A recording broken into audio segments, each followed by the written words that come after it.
دیکھیے اگر حکومت اس فیصلے پر منوان عمل کرنے نہیں جا رہی تو الیکشن 14 مئی کو نہیں ہو رہے ہیں. اچھا لیکن اگر بیٹر سینس پرویلز یا حکومت یہ سمجھے کہ اوپن فیلڈ نہیں چھوڑنی چاہیے کافی اپنے طریق انصاف کے لیے اور وہ الیکشن لڑنے کا فیصلہ کر لے تو منظرنامہ کچھ اور ہوگا. تو عمران خان ہے، جلسے ہیں، جلوس اسی غلط فہمی کے بارے میں انہیں وارن کرنا چاہتا ہوں کہ جلوس میں لوگوں کا آ جانا، آپ کے گرد حصار بنا لینا، آپ کے ساتھ مل کے عدالتوں پہ چڑھائی کر لینا ووٹ نہیں ہے. صحیح، ووٹ ایک اور چیز کا نام ہے. اچھا، وہ یہ بعید نہیں ہے کہ وہ کر پائے، میں نے یہ کہا نہیں ہے کہ وہ نہیں کر پائیں گے. میں صرف ان کو یہ کہہ رہا ہوں کہ اب آپ کے سہولت کاروں کی نہ تعداد اتنی ہے نہ وہ اتنے پاورفل ہیں کہ آپ کے لیے بساط بچا سکے. ٹھیک ہے. دیکھیں نا، ابھی الیکشن کمیشن کا ریئیکشن آنا باقی ہے. ابھی فورسز جو مین پاور مہیا ہونی تھی سیکیورٹی کے لیے، ان کی جو سر مہر رپورٹیں آئی ہیں، ابھی وہ بھی ریئیکشن دیں گے کہ جناب ہم نے تو آپ کو کہا تھا صورتحال بہت سنگین ہے، یہ آپ کس طرف چل پڑے ہیں. ٹھیک ہے. ابھی تو وزارت خزانہ کی طرف سے آئے گا نہیں ہے جی ہمارے پاس 21 ارب روپے دینے کے لیے. ابھی تو بہت ساری منزلیں ہیں. تو یہ کسی کروٹ بیٹھتا نظر نہیں. دیکھیے اگر حکومت اس فیصلے پر منوان عمل کرنے نہیں جا رہی تو الیکشن 14 مئی کو نہیں ہو رہے ہیں. اچھا، لیکن اگر بیٹر سینس پرویلز یا حکومت یہ سمجھے کہ اوپن فیلڈ نہیں چھوڑنی چاہیے کافی اپنے طریق انصاف کے لیے اور وہ الیکشن لڑنے کا فیصلہ کر لے تو منظرنامہ کچھ اور ہوگا. اب ہم یہ ایزیوم کرتے ہیں کہ نہیں، دیکھیں بخاری صاحب، حکومت تو پہلے بھی تیار سے کہا جی دیکھیں جی ہم نے تو ووٹوں کی تقسیم بھی ٹکٹوں کی تقسیم بھی کر دیا ہے. پھر پیپلز پارٹی کا بڑا واضح سٹانس ہمارے سامنے موجود ہے. وہ ڈال تو الیکشن کمیشن کے سر پہ رہے تھے، وہ کراتے ہیں تو ٹھیک ہے، ان کے پاس مسائل ہیں تو ٹھیک ہے. تو ابھی بھی کیا وہ تو تیار بیٹھے ہیں، وہ تو یہ کہیں گے کہ ہم تیار ہیں. نہیں دیکھیں میرے خیال سے الیکشن ہونے چاہیے، اس کے اوپر تو کوئی پارٹی کوئی لیڈر دوسرا پوائنٹ آف ویو رکھ ہی نہیں سکتا. بھائی صاحب یہ تو ذرا ہاں گول بات ہے لیکن یہی گول بات کی جا رہی ہے نا ہر طرف سے کہ جی ہم الیکشن کے تو خلاف نہیں ہیں لیکن کرانے بھی نہیں ایسی. یہی ہے نا منظرنامہ. لیکن ایک بات ذرا مجھے باریک سے یہاں کر لینے دیجیے. تحریک انصاف کو یہ بات یاد رکھنی چاہیے کہ یہ 2023 ہے، 2018 نہیں ہے. اس وقت جن لوگوں نے جن اداروں نے سہولت کاری کی تھی اب وہ ادارے آپ سے متعلق بھی نہیں ہیں نہ وہ آپ سے متعلق ہونا چاہتے ہیں.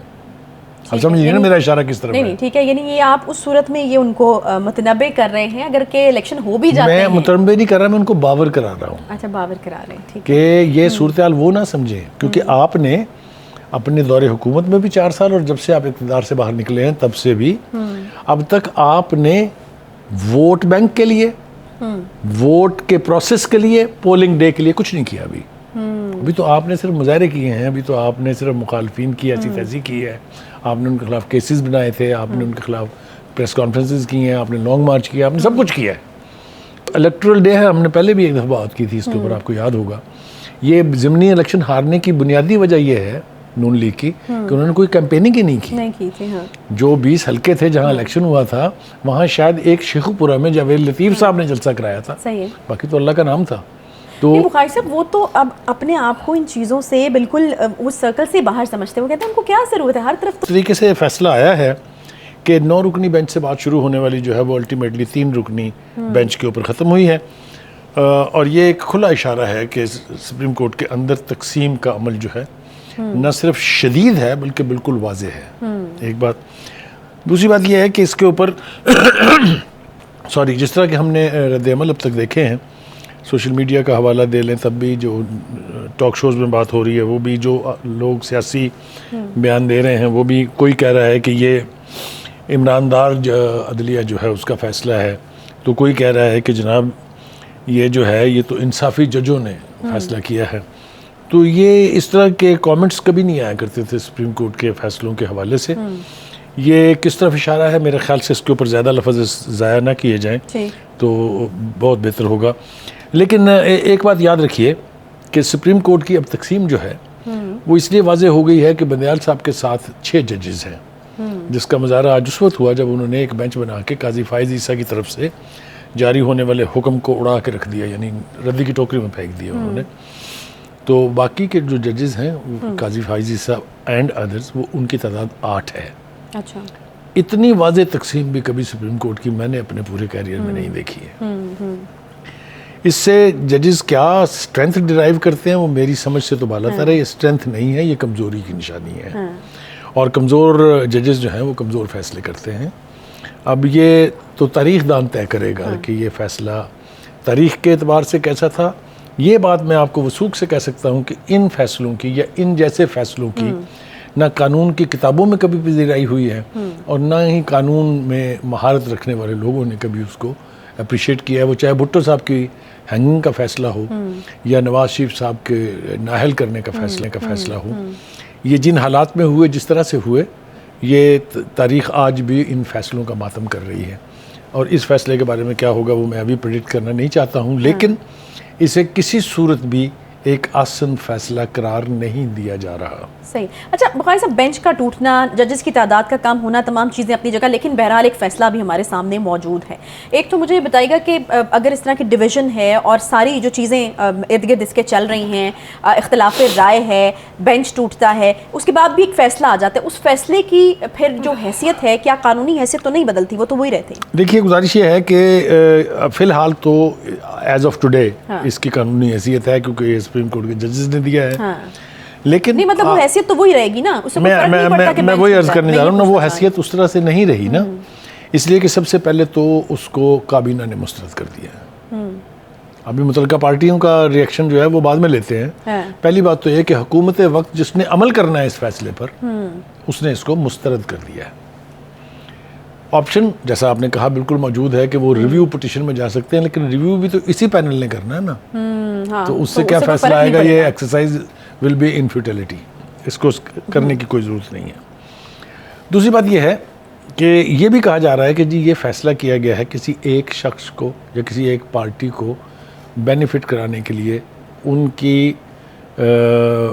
مطلب ہے دوبارہ اقتدار میں لانے کے لیے. یہ وہ ایلیگیشنز ہیں, یہ میں اپنے پاس سے نہیں کہہ رہا ہوں, this is not my editorial judgement, this is what people are seeing. اب وہ کون سی پارٹی ہے, کوئی ڈھکی چھپی بات نہیں ہے, وہ تحریک انصاف ہے. وہ کون شخص ہے, وہ عمران خان ہے. یہ ساری چیزیں بالکل واضح طور پر ہمارے سامنے ہیں. لیکن جو دو باتیں ذہن میں رکھنی چاہیے وہ یہ کہ فرض کیجئے اس فیصلے کے اوپر عمل درآمد ہو جاتا ہے اور 14 مئی کو پنجاب میں انتخابات ہونے جا رہے ہیں. پہلی بات تو یہ کہ یہ فیصلہ تو پنجاب اور کے پی کے دونوں الیکشنز کے بارے میں تھا, تو یہ ڈیٹ صرف ایک صوبے کی کیوں دی گئی ہے, اس کے اوپر بھی لوگ سوال اٹھا رہے ہیں. وہ کہہ رہے ہیں کہ درخواست دیں آپ, تو اس کے اوپر بھی ڈیٹ جو ہے دیکھیں نا, اصل مسئلہ ہے تخت لاہور کو فتح کرنے کا, کیونکہ یہ بات تاریخی اعتبار سے طے ہے کہ وہی جماعت مرکز میں حکومت بنائے گی جس کی پنجاب میں پرفارمنس بہتر ہوگی. یہی کیا گیا تھا 2018 کے الیکشن میں, پنجاب سے ان کو جو ایک ہاری ہوئی پارٹی تھی اس کو جتوایا بھی اسی لیے گیا تھا کہ یہاں کے بغیر حکومت بنتی نہیں ہے, کیونکہ اس کی سیٹیں باقی 3 صوبوں کی سیٹوں ٹوٹل سیٹوں کے آلموسٹ برابر ہیں. تو ایک تو یہ بات ہے. دوسری بات یہ ہے کہ اس طرح کے فیصلے تاریخ میں پہلے بھی شاید ہوئے ہوں گے, لیکن اتنی گمبھیر نوعیت کے فیصلے ہم نے نہیں دیکھے ہیں. لہذا ان فیصلوں کے بارے میں پھر بعد میں مورخ کیا لکھتا ہے اور آنے والی جنریشن اس کو کیسے لیتی ہے وہ ہم نے دیکھ لیا. آج تک بھٹو صاحب کے فیصلے کو جوڈیشل مرڈر کہا جاتا ہے, صرف پاکستان میں نہیں بلکہ دنیا بھر میں. اب آپ مجھے بتائیے کہ بھٹو صاحب تو آج بھی وہ کہتے ہیں نا بھٹو زندہ ہے, زندہ ہے بھٹو زندہ ہے, وہ تو واقعی زندہ ہے. وہ جنہوں نے اس کو مارا تھا وہ کہاں گئے؟